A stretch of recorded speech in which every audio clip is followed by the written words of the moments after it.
Okay, Armando Jabilio, I am Catholic. German Gonzales, asa mabasa ang Ten Commandments nyo, alalahanin ang linggo at piyestang pangilin sa Bible, anong talata? Okay, wala naman kami sinasabi na nasa talata ng Biblia yung ipangili mo ang araw ng linggo. Wala kami sinasabing ganun. Ba't kami nangingilin sa araw ng linggo? Kasi hindi Kristiyano ang inutusan na mangilin ng 7th day Sabbath. Ito na yan. Basahin natin ha. Ating basahin yung Exodo 20 muna, versikulo 2. Tingnan ninyo sinong inutusan. Versikulo 2, ang sabi ganito, I am the Lord your God. Wait lang. Hindi pala yung lumabas. Yung talata. Labas ng Biblia ito. I am the Lord your God who brought you out of Egypt where you were slaves. Hindi Kristiyanong sinabihan dyan. Ang sinabihan dyan, yung mga naalipin sa Ehipto. Ano ang utos sa kanila? Observe the Sabbath and keep it holy. Katunayan, Deuteronomy chapter 5 verse 15, ang sabi ganito, 15. Ito sabi, remember that you were slaves in Egypt. Alalahanin ninyo na kayo naalipin sa Ehipto. And that I, at ako, the Lord your God, ang Panginoon ninyong Diyos, rescued you, inilabas kayo by my great power gamit ng aking makapangyarihan, kamay, and strength. That is why I command you, kaya inutusan ko kayo. Sino? Yung mga nilabas sa Ehipto. Walang Kristiyano doon. To observe the Sabbath. Walang Kristiyano doon. Tayo Katoliko, Kristiyano, tayo Katoliko At ang Kristiyano, sumasamba araw ng linggo. Acts chapter 20 verse 7. Ang sabi, we met on Sunday to worship. Kaya kami, linggo kami sumasamba. Kasi ang Kristiyano, linggo sumasamba. Ayan. Yan ang tama. Tanungin mo kami, bakit kayong Katoliko linggo sumasamba? Hindi yung sa tanong nyo pa lang, limitado na ang sentido. Saan sa Biblia mababasa yun nasa 10 utos ninyo na linggo ang ipangilin? Nilalak nyo Tanungin nyo muna kami, ba't kayo linggo sumasamba? Linggo. Ngayon, ba't nasa 10 Commandments? Ayun, di ba? Kasi hindi namin pwede gamitin yung 7th day Sabbath. Hindi pwede gamitin yun. Hindi sa amin inutos yun Kaya namin nilagay doon linggo kasi hindi sa amin inutos yung pangingilan ng 7th day Sabbath. Yun ay specific iniutos lamang sa mga inilabas sa Ehipto. Basahin natin, Itong sinasabi ng Ezekiel 20. Yan. Ezekiel 20, versikulo 9. Sabi ganito, 29. Ito, ngunit hindi ko ito ginawa dahil ayaw kong malagay sa kahihiyan ng pangalan ko sa mga bansa, sa palibot na nakakaalam na inilabas ko ang mga Israelita sa Ehipto. Ayan. Inilabas ko ang mga Israelita sa Ehipto. Ano inilabas? Mga Israelita. Ano nangyari? Tuloy. Kaya pinalaya ko sila at dinala sa ilang.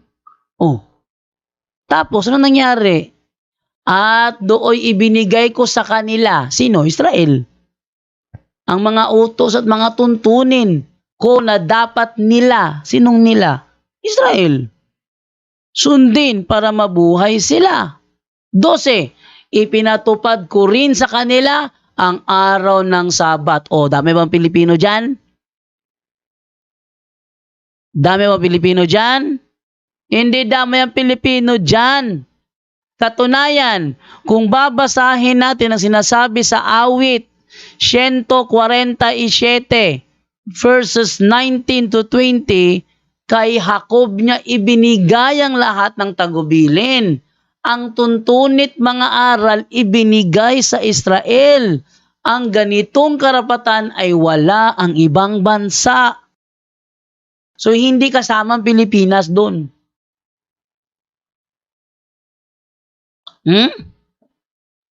Hindi kasama ang Pilipinas doon. Tanungin mo kami, ba't kami sa linggo sumasamba? Dahil sa linggo sumasamba ang mga Kristiyano. Herman Gonzales. Ganyan ang tamang pagtatanong ha. Tanungin mo muna kami. Tanungin nyo muna kami. Para malaman nyo. Pag sinabi namin yan ay nasa Bible, then ang follow-up question na kaagad, saang talata? Ganun. Ganun ang tamang pagtatanong. Tanungin nyo muna, saan nyo nakuha yan? Pag sinabi namin nasa Bible, anong talata? Si Pedro ba may asawa? Nasa Bible ba? Anong talata? Ibabasahin ko. Pero hindi letra por letra. Ang nakalagay doon, si Pedro may biyenan. Wala nga ba sa letra por letra na si Pedro may asawa? Ang nakalagay sa Biblia, si Pedro may biyenan. Unawain mo. May asawa nga yun kasi may biyenan eh. Alangan naman meron kang biyenan, wala kang asawa. Tuloy tayo sa pagbabasa ng ating mga comment. No? Hanggang alas 5 lang ako ha. Okay, Tali Garcia, naku, wala yan si Ka Archie. Talo pa yan ni Bro Sanrio. Tama. Wala siyang labang kay Sanrio. Maano ko na doon pa lang, lagot na siya kay Sanrio. Okay, gusto ko po makarinig kay Sanrio magdebate. Tanungin mo Sanrio, meron siya mga debate dati at kamakailan lang. Tanungin mo siya kung nasa na mga link ng kanyang debate. Okay, Gilberto Bernabe. Si Sanrio lang ang katapat niyan sulpot. Tama. Si Archie, wala. Sanrio lang. Tiklop na yon. The Bible is a Catholic book. Tama rin. Kabastang Lexter. Tama. So Sanrio lang ang katapat dyan. Oo. Wala pang Bible. May simbahan na. Tama. Church is a group of people gathered together to worship God. Tama, Ma'am Gloria, yan ang tama. Hi Brother Jando, katatapos lang ni Sanrio sa page mo mag-live, lipat na naman dito. Ganon? Okay lang yun. Building is a physical structure, sabi ni Gloria Palawan. Yes, building is a physical structure. Tama nga. Pag kayo sasamba, kailangan talaga ng building. Kailangan naman kung may araw na sa gitna kayo ng araw, pag biglang umulan, ako, ano ba sa Tagalog yung masubawan? No? Hilo, good PM from Nick Madria. Okay? Gilberto Bernabe, ang daming sulpot gustong gibain ng Catholic Church pero hindi nila magiba. Yes, hindi nila magiba-giba. Paano kasi? Pag tayo gumamit ng referensya, dapat tutulan nila yung referensya sa paraang logical, hindi sa paraang palasi. Palasi yung ganun eh. Di ako naniniwala dyan, gawa lang ng tao yan, palasi yun.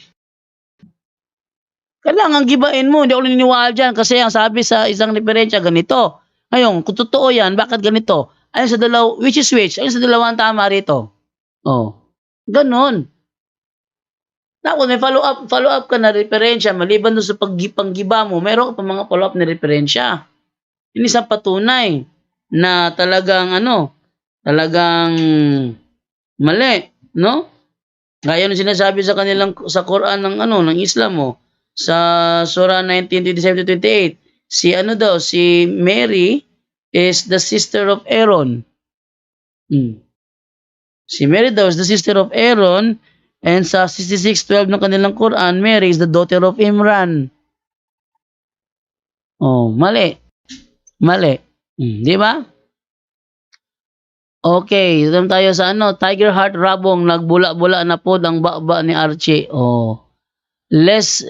Lessing Jamero Toyor, nasakit sa ulo, dughan, basta si Archie ang ikadibate, wanay klaro angay martilyohon ang iyang ulo para magtarong og pangutana og tubag. Di talaga siya marunong paano kasi nangingibabaw sa kanya ang hatred. Instead na alamin ang reality, nangingibabaw sa kanya ang hatred ang pagiging one-sided.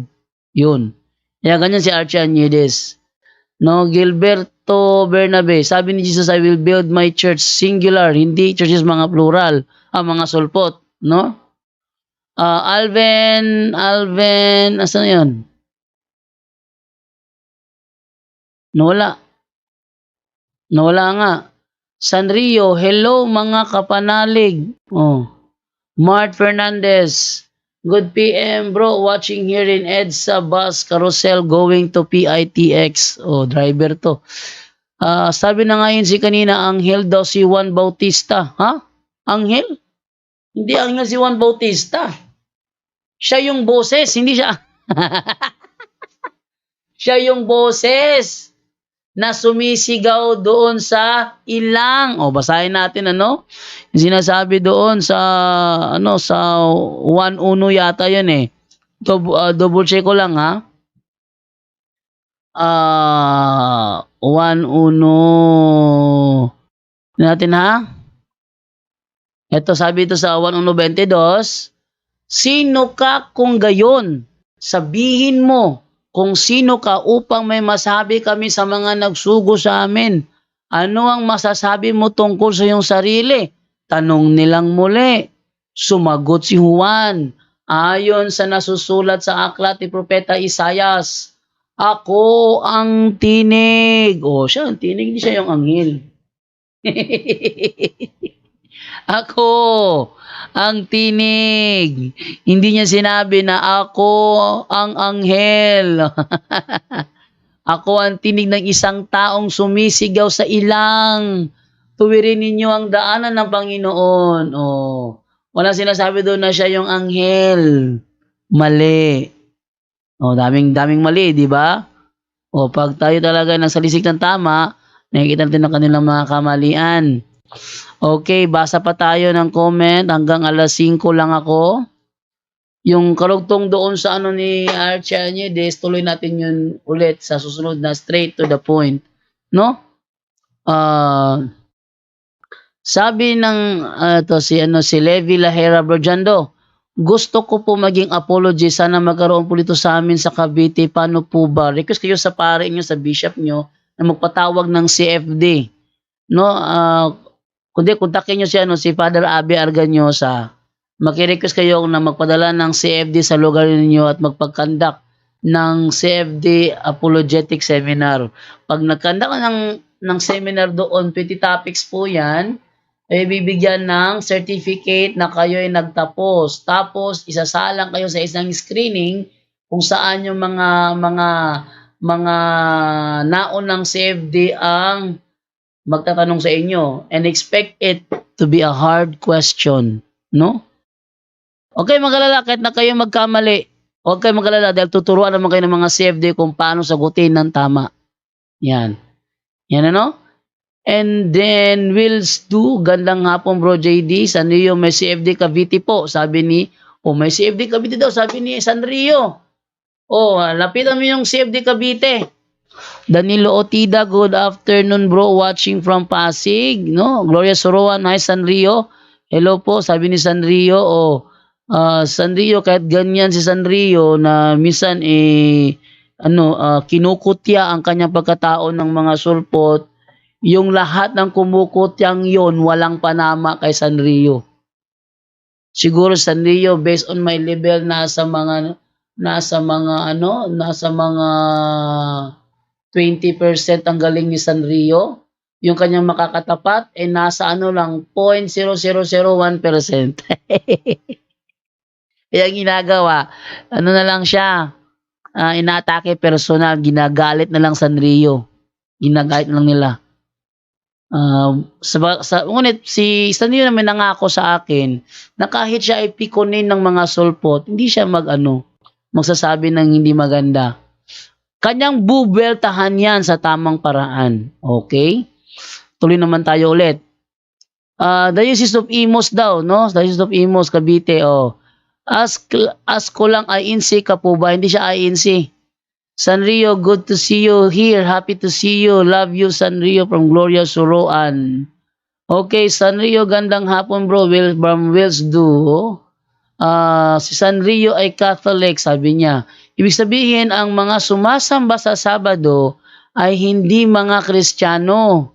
Doon sa mga sa mga Sabadistang kumalaban sa panahon ni Kristo, yun talagang hindi yung mga Kristiyano. Dahil nung panahon yun, ang Kristiyano, hindi naman mga Sabbath keeper. Hindi Sabbath keeper mga Kristiyano noong una. Dahil sila ay nagtitipon sa ano lang, sa first day of the week lang nagtitipon. Oh, nagpakita si John, si Kristo sa mga apostol tuwing araw ng linggo. Oh. Sila natitipon sa araw ng linggo, nagpapakita si Jesus sa kanila. At pag sila ay nagpakita sa kanila si Jesus, sila ay sumasamba. Araw ng linggo yun. Oh. Nama? Next, Ariel de los Santos, Bro Jando, may nag-add sa akin sa group chat lahat ng relihiyon, pwede Catholic man o Kristiyano. Nag-send ako ng punto faith and morals, ni left to the group ako, tama ba yun? Yeah? Nag-i-invite daw ng Catholic man o Kristiyano, pero nang naglagay siya ng link ng punto por punto, ni left siya sa group, kinik out siya. Kinik out siya dahil takot yun sa punto por punto, pasensyahan mo na ha, o na-kick out ka. Takot sila sa punto por punto eh. Next! Okay, German Gonzalez, bakit meron tayong makita display nyo sa church ang 10 Commandments sa iba sa Bible? Okay. Naka-display sa amin yung 10 Commandments para ipaalala na talagang merong 10 Commandments na ibinigay ang Panginoon sa mga Israelita na inadapt naman ng mga Kristiyano bilang moral law. At dahil hindi naman fit sa atin, mga Kristiyano, ang 7th day Sabbath, kaya ginawang linggo dahil linggo naman sumasamba ang mga Kristiyano at hindi sa Sabado. Okay? No? Okay. At saka, Sabado, sinagoga yung kanilang pinupuntahan. Sabado, sinagoga. Alam niyo ba kung anong sinagoga? Sinagoga, bahay-sambahan yan ng relihiyong Judaismo. Kung ang moske, simbahan ng Muslim, ang sinagoga, simbahan ng Judaismo yan. Oh. Yung mga Sabadista ba ng mga Kristiyano, pumapasok ba sa sinagoga? No. O, meron namang iba. Nagpapangalan sa kanilang sarili ng mga Judaism daw sila at nagsagawa rin ng mga sinagoga sa Pilipinas. Pero nasan sinagoga nyo? Nasa Cebu. Nasa Cebu. Isa lang ang sinagoga sa Pilipinas na connected sa Judaism at yun yung nasa Makati. Kaya kapag may sinagoga sa Cebu, yung pinapasukan ni Yasha Kisel, peke yun. Oh, peke yun. Sulpot yun, sulpot. Okay, no? Kenneth Kayanan Cortez, thanks for enlightenment, Rojando, watching from Rome, Italy. Oh, Italy, no? Regards tayo kay Ate Onet. Artga Maxlow, sharing lang po ito, Brajando, noon during oral tradition, may pagtitipon ng mga Kristiyano sa bahay-bahay. Domus Ecclesia. At yung naging, At yung naging official religion sa Impero Romano, under Emperor Constantine, binigyan ng highest honor ang pagtitipon ng mga Kristiyanos by building churches and stone basilicas. Ayun. So, binigyan na ng dahil dati is inuusig ang Kristiyano. Nang na-convert si Emperador Constantino, naging libre na ang Kristiyanos at wala nang umusig pa ng mga emperador sa Roma. Kay Mart Fernandez, yun, sabi niya, Sanrio. Okay, ito tayo sa saan pa? Wait lang ha, hanapin ko yung mga chat na hindi talaga. Okay. Alexander Deme Karumba, wala po kakita sa tattoo ni Archie nga image Jesus. Dapat iyan na ipublish. Di naman tama yun. Okay, porket may mukha ni Kristo ipapublish. Mali yun. Okay, no? Maki Makiles, magandang hapon, Bro Jando. Gloria sa Ron San Rio, ang ang pabo. Sa 1:40, sabi ni Jam Jam. 1:40 si Kristo, sinabi niya, isang tao na nagsasabi sa inyo. Kasi sinabi yun, kasi nagkatawang tao siya. Natural lang na sabihin niya isang animal. Nagkatawang tao siya. Natural tao siya nun. Oh, di ba? Kaya, tao na nagsasabi sa inyo ng totoo. Bakit tao? Kasi nagkatawang tao ang verbo. Yun. No, Levi Lahera, problema po, ayaw ng pari dito sa amin magkaroon ng apologetics. Uy, ano mo yan, bro? Ano mo sa bishop yan, bro? Yan ay batas ng mga obispo sa Pilipinas na kailangan talagang suportahan ang Catholic Faith Defenders. O, ating basahin Yan ay nasa ito, Second Plenary Council of the Philippines. Ang sabi sa naturang ito ay sa bishop to sa CBCP pa to galing Ano sabi rito? Pakita ko sa inyo. Ito. Ayan. Wait lang. Ito sabi. Yan, we must today. Apologetics has always been part of the pastoral and theological tradition of the church. Part na siya. Hindi pwede na ipagbawal yan dahil part na yan. At sa mga lugar na walang mga apologetics, ang daming nakukuha ng mga sulpot. We must today be willing and able to defend our teachings in public fora. How can you defend? How can they defend kung walang tagapagturo? Alam niyo ba yun? We must today be willing and able to defend our teachings in public fora. And we need to equip the faithful. Dapat i-equip kayo, mga mananampalataya kayo, i-equip dapat kayo. So that you can defend your faith. Parish priests must, it is a mandatory. Must to? Mandatory yan, bro. Must encourage and support the training of lay Catholic faith defenders. That is a mandatory. Mandatory parish priest must. Ay, niya sa bishop, ilapit nyo sa bishop yan. Kung ayaw niya, sa bishop kayo humingi ng suporta. At malamang siguro, isa sa mga dahilan kaya binaban ko sa yung mga CFD dahil minsan yung dumadami ang arogante. Di ko sabihin kung saan CFD ito narinig ko na ganito Nagtanong siya, alin ba ang kasinungalingan? Yung sinabi mo kanina, yung sinabi mo ngayon, pareho lang yun Fallacy question yun. Hindi mo pa nga napapatunayan sino kasinungalingan, sinabi mo na kaagad, alin ng kasinungalingan? Hindi, mali yun. Alin ang tama sa sinabi mo, yung kanina, yung ngayon? Sinabi niya parehong tama yun. Paano naging pareho, magkakontradict yun? Ganun. Hindi ba? Tuloy tayo. Sabi naman, sa niyo daw, masana kayo sa kanyang profile. Nida Rehas. Salamat, Brother Jando, dagang kayo ko nakatunan sa pulong sa Ginoo. Yan. Sabi naman ni Gloria Suroan Sanrio, talagang love na love kita. Yan. And then, saan ba to? Ito, Bayo Emben. Akala ko Bayo man. Bayo Embenado. Eduave Pabayo. Ang haba. Bro Jando, yung sa Roma 16:16 ba na nagbabatian ng banal na halik? Nangangaral ba sila na tunay na Diyos si Jesus Christ?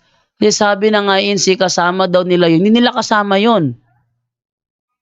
Hindi nila kasama yun.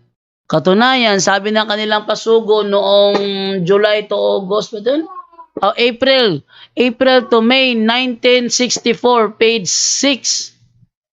Sabi doon, truly Romans 16:16 refers to the first church of Christ. Truly, Romans 16:16 refers to the first Church of Christ. Tapos sabi naman yung isa nilang pasugo na si Virgin Bifuente, sabi naman niya, I have nothing against the fact that the Catholic Church which exists to this day can be traced back to the 1st century. Ano yun? That the Catholic Church that exists today, ano yun? Di ba Romano Katoliko yun? Can be traced back to the 1st century. Ano yung kanilang turo sa 1st century? Sabi nila, nang pasimula ng Iglesia Katolika ay siyang Iglesia ni Kristo. Kaya, ang kanilang turo, the Church of Christ has thoroughly become the Catholic Church. Ginamit ni Padre Darwin yun sa debate, no? Kaya nga sabi ng kanilang isa pang pasugo, July to August 1988, page 6, even secular history shows a direct time link between the Catholic Church and the Apostles, leading to the conclusion that the true Church of Christ is the Catholic Church. Hindi sila yung nasa hindi nila kasama yung nasa Roma 16:16. Hindi nila kasamahan yun. No? Tuloy tayo. Saan yung malinaw, kuya? Levi Lahera? Mismo. Hindi para akin to. Lucero Bobit, shout out bro from Puro Camotes, Cebu. Yun, Camotes Island. Ang ganda ng profile mo bro, parang bulldog. Okay, ito tayo ngayon kay sino pa rito? Chanda Medalya Guande. Gandang hapon po, watching from Tacloban City, wishing to have CFDs here kasi sobrang dami ng mga sulpot. Talagang talamak na kahit sa lugar mismo namin, kawawa yung mga natatangay nila. Meron yatang Tacloban City, Leyte ba? Leyte ba yung Tacloban? May mga safety po sa Leyte. Maraming safety sa Leyte. Na-meet ko sila nung kami pumunta doon sa saan ba sa Leyte pinuntahan namin? God bless you mga kapanalig, no? And then, okay. So, Maro Campo, gandang hapon Bradyando. Maraming salamat sa inyo dahil sa inyo lalong naging matatag ang aking kaalaman sa aking pagiging Katoliko at lalong napalapit sa Panginoon at sa mga kaparihan natin. Yun. Arnold Mejorada Sr., tama bang tawagon si Kristo ay Diyos? Unsa kahulugan sa pulong Diyos? Okay. Tama bang tawagin si Kristo na Diyos? Yes, tama. Tama talaga. Katunayan, nasa Bible pa nga yan. Basahin natin yung Bible, Contemporary English Version. Philippians chapter 2 verse 6. Ang sabi, Christ was truly God. Christ was truly God. But he did not try to remain equal with God.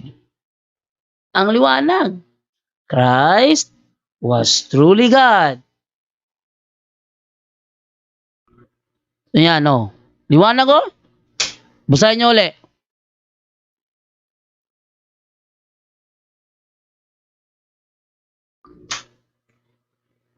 Christ was truly God.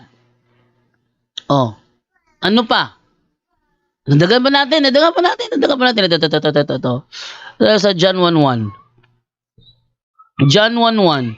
Before anything else existed, there was Christ with God. He has always been alive and is himself God. Tamang-tama talaga. Tamang-tama. Walang mali dyan.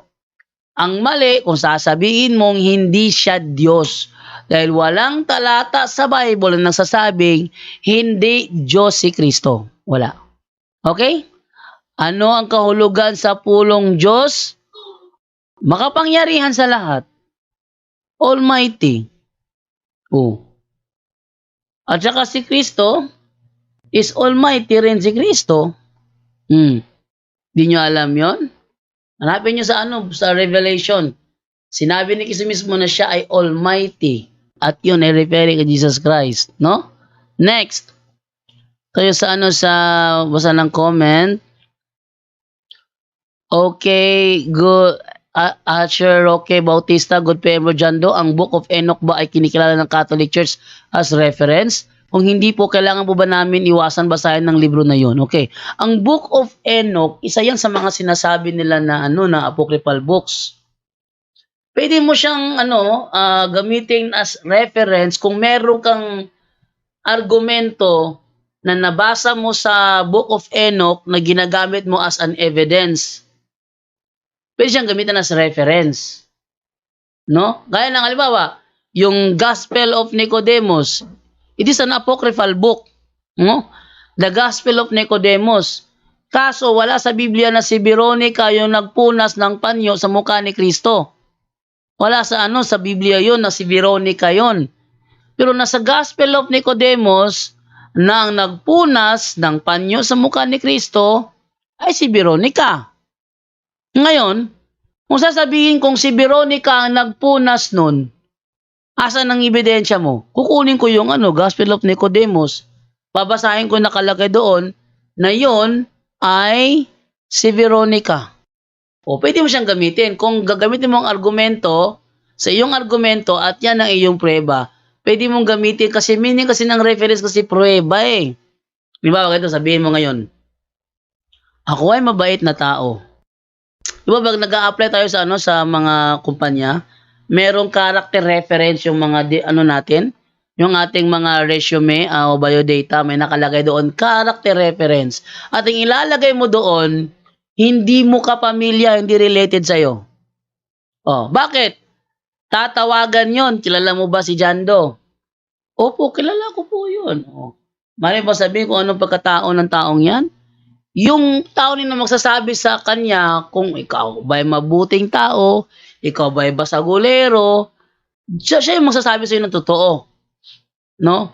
Kaya yun, yun ang purpose kung bakit mayroong character reference ang ating mga biodata at ang ating mga resume. Okay, so basa pa ako rito. Konti na lang. Bro Levi, saan po Paris nyo? Taga Silang Cavite po ako. Oh, taga Silang Cavite. Yan, save din na nag-response. No? Verad Canoneo, pabasa ng Kawikaan 12:15, Bro Jando, para kay Anyedes. Ayun, nilapitan na ako ng aking prinsesa. Alam niyo ba ano ibig sabihin nito? Sabihin nito, hey Papa, let's play. Yan. Yan ang meaning, kaya niya, ba ito lumalapit sa akin. Nito Papa, let's play. So, hanggang dito na nga talaga ako. Okay ko. Hey, basa Papa sa naong. Oh. And then, basahin ko muna sa Kawikaan 12:15 para daw yun kay Archie Anyedes, So, basahin ko muna yung nasa Kawikaan 12:15. Tingnan natin kung ano nakalagay dito. 12:15. Sabi ganito, ang akala ng mangmang ay siya lamang ang tama. Oh, tama yun, no? Ngunit handang tumanggap ng payo ang taong may unawa. Ayan! Talagang, dyan? Sa unang, talagang tatamaan si Archie niyan kasi ayaw siya tumanggap ng payo eh. Oh. Ayaw tumanggap ng payo. Oh. Pag pinapayuhan siya, nagagalit siya. Tinuturuan siya, ayaw tanggapin.